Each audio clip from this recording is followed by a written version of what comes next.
Good afternoon. Thank you, Ryan, for the sweet introduction.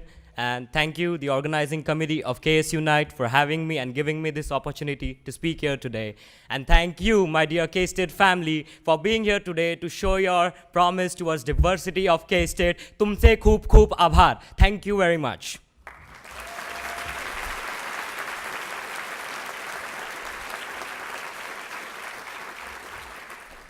I'm regularly asked one question: why K-State? To answer this, I will tell you the story of my journey towards achieving the goal of studying abroad. Till I was in high school, I had no idea of the existence of a concept called study abroad. When I found out that I could study for I could have my higher studies in this magical place, the United States of America, I was thrilled. I said to myself, Vedant, you have to do this. While the initial reaction of my family was a straight rejection, I was able to convince them to send me abroad for my higher education. It took me an year, but my perseverance was a success, and I was able to convince them to send me here. While searching for universities one midnight, I came across the name Kansas State University. As I read about K-State and the Manhattan community and the embracing aura of all Wildcats, my interest in attending this university began rising. The next morning, I put K-State as my top choice in the universities I want to attend. And I was so happy when I got that email which said, "Congratulations, Vedant Deepak Kulkarni, you have been admitted to K-State."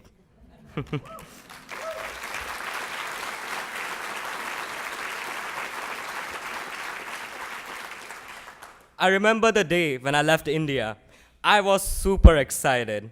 When I landed here, I could feel my journey beginning. I was breathing the American oxygen.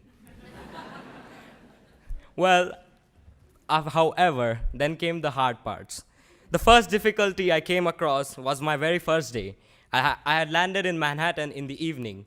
While I had flown with one of my friends, I was all alone in my dorms. We were in different dorms. I had no one to help me with my luggage. I had no idea of any restaurant or a coffee place where I could have dinner, as dinner at Derby was over. In the end, I had chips for my dinner that I bought at the convenience store in Moore Hall. The next day was the first day of orientation. I had never been that anxious in my entire life. I had no idea of whom I will meet at the orientation.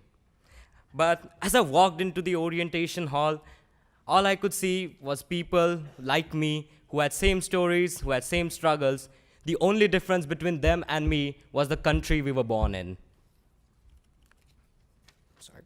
I made friends on that day from all around the world, from Pakistan to Paraguay, from Japan to Iran, from everywhere. Some people came from a happy family background, while some people had to have really hard struggles to be here.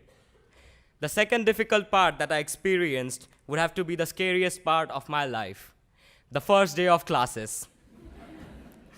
There I was, in a whole different continent, having no idea of how a class is conducted over here. When I entered the classroom, all I could see was that it was filled up with local American students who were in their friend circles talking with each other about how they have been together since childhood. I quietly grabbed a seat and sat down. Everyone around me were talking with each other, and I was too nervous to start a conversation with anyone. That day changed me. I ended up spending more time with other international students, predominantly Indian students. However, something about that didn't quite feel right. I knew I was not getting the exposure and the experience for which I had traveled 10,000 miles. I knew I had to change myself.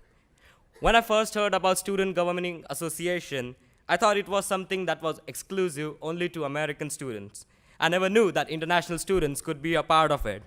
When I found out that I could be a part of student government and have a voice, I was thrilled. To be the voice that speaks on behalf of individuals who feel they have been left unnoticed all these years, I knew I had to do it. And I did it. I got into student government, and here I stand today speaking in front of all of you guys. And my story is just one part of a larger international community, in which every international student has a unique story of his, her, or their own. But the struggle we face resembles. And don't get me wrong, I'm not here to talk only about myself. As Malala Yousafzai said, I speak not for myself, but for those without a voice, those who have fought for their right, their right to live in peace, their right to be treated with dignity, their right to equal opportunity, and their right to be educated.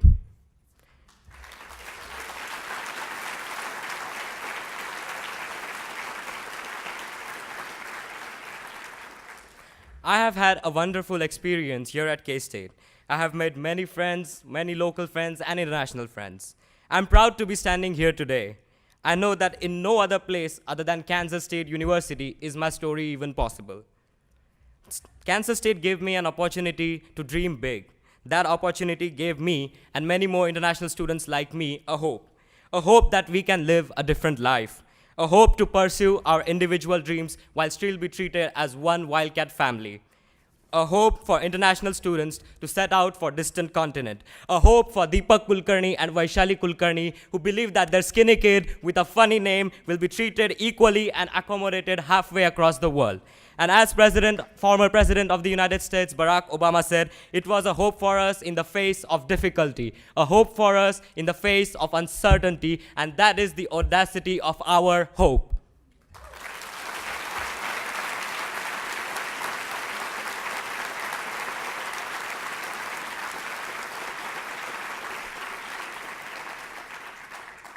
In conclusion, I would like to leave you all with a challenge. The challenge is that today, this week, this month, this semester, this year, or any time at your life at K-State, make friendship with an international student. Be best friends with them. Invite them to celebrate your festivals. Attend their celebrations of festival. Have a lively cultural exchange without even a remote hint of appropriation. Understand each other's problems. Stand by each other as each other's voices. I believe by doing this, we can make Kansas State University the most inclusive university in the United States. As the phrase goes, so powerful is the light of unity that it can illuminate the whole earth. Thank you very much.